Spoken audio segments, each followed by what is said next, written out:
Pada tahun 2018 ini, Kodim 0106 melaksanakan kegiatan-kegiatan TMMD yang sifatnya fisik dan non-fisik di beberapa daerah. Untuk daerah-daerah yang kita laksanakan ini merupakan daerah-daerah yang sebagian merupakan daerah-daerah yang termarginalkan selama ini. Sehingga harapan kita dengan kita melaksanakan di daerah-daerah yang menurut kami masih dalam kategori keterbelakang di kabupaten-kabupaten yang kita laksanakan, harapannya dapat membantu masyarakat, membantu pemerintah daerah dalam membangun daerahnya. Kemudian masyarakat-masyarakat yang tinggal di daerah-daerah yang kategorinya masih termarginalkan dapat lepas dari hal-hal yang termarginalkan tadi, sehingga ekonomi mereka semakin bagus.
Kalau kita melihat di peta, kita memangkas jarak sekitar 12 sampai 15 km.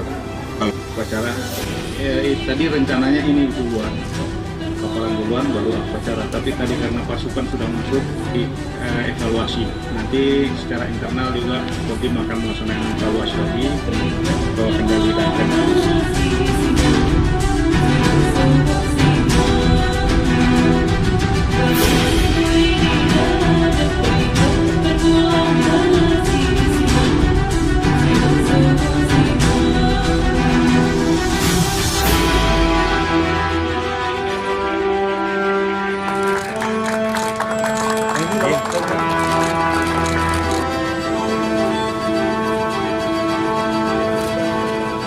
Sasaran yang dibangun itu ada dua aspek, ya, sasaran fisik dengan sasaran non fisik.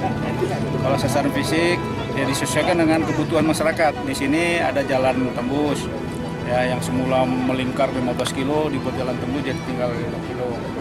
Ya, kemudian ada normalisasi sungai, ada pantai, pinggir pantai supaya tidak abrasi, kemudian diratakan menjadi nanti sebagai destinasi wisata lokal di Aceh Tengah dan lain-lainnya. Itu yang fisik. Kalau non fisik itu berupa penyuluhan-penyuluhan.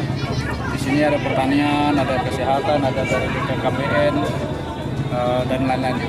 Intinya TMMD ini adalah salah satu wujud bakti sosial dari TNI. Kemudian kita mengajak juga masyarakat lain dari kepolisian, dari Satpol PP dan masyarakat itu bersama-sama. Jadi kita bangun dengan semangat gotong royong, kita hidupkan.